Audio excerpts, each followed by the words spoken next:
راغلو خاغلو درنو سپیزلو میلمنو ته ټولو ته د زړه له کومې هرکلی وایم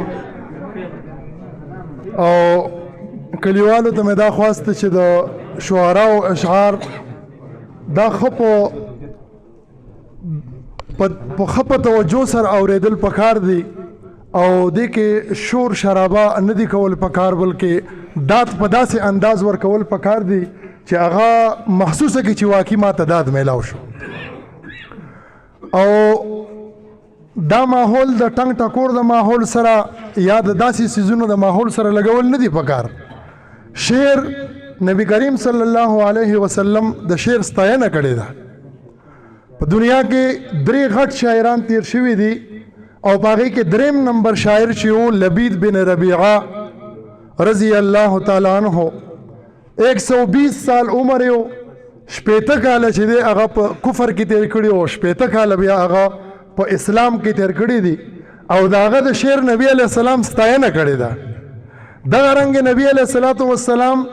د حسان ابن ثابت رضی الله تعالی عنه دپاره هم دغه رنګ سټیج جوړ کړی دی دغه رنګ کعب بن مالک رضی الله تعالی عنه عبدالله ابن رواحه رضی الله تعالی عنه دا ټول شعرا تیر شوي دي او نبی علیه السلام د هغې ستاینه کړې ده نو شعر چې دی دا خو یو خبره ده یو کلام دی نو که ښه خبره وي مقصدي خبره وي معیاري شعر وي نو د هغې داد ورکول پکار دی خامخه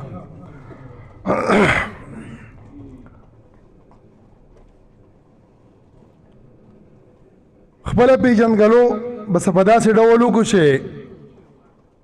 مونږ یوسفزیو د مندن بابا دستار لرو مونږ یوسفزیو د مندن بابا دستار لرو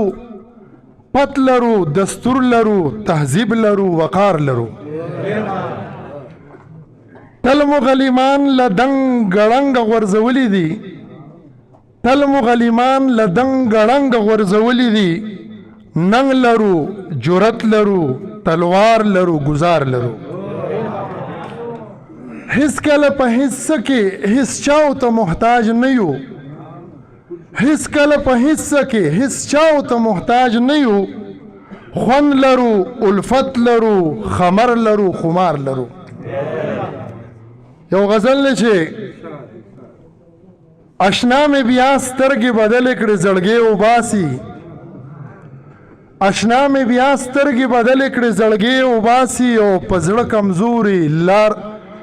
زړه کمزوري لاره ګوري چرته خپې وباسي د کلی خانه د انصاف تی جنازه ووته د کلی خانه د انصاف تی جنازه ووته او یتیم خپې یبله توره شپه کې د مخلې وباسي او تر خپله وسه پورې اوسه ستوري مشو کوه تر خپله وسه پورې اوسه ستوري مشو کوه هغه غریب شي له صادره چې څوک خپې وباسي او زما وطن لیلا واده شوه جوارګر لالي ته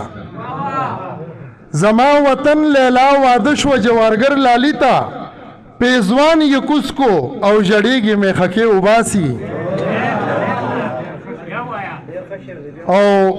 زما وطن لیلا واده شوه جوارګر لالي ته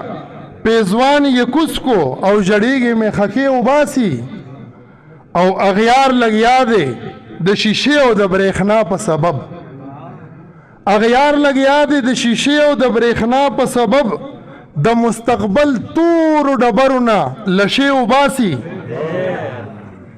او چای له باغه ګل شکولې د جړېږي پسې چای له باغه ګل شکولې د جړېږي پسې په لار کې ناسته کونډه ځان وهي خیرې وباسي او د جانان غمه رخصتېږي ورګزم در سره د جانان غمه رخصتېږي ورګزم در سره پښتانه تل خپل میلمانه تر دې کوڅې وباسي او ځانونه بچ کړه طالب راغی په وطن مین دی ځانونه بچ کړه طالب راغی په وطن مین دی او زړه کې دننه اور بلیږي اسویلې وباسي والسلام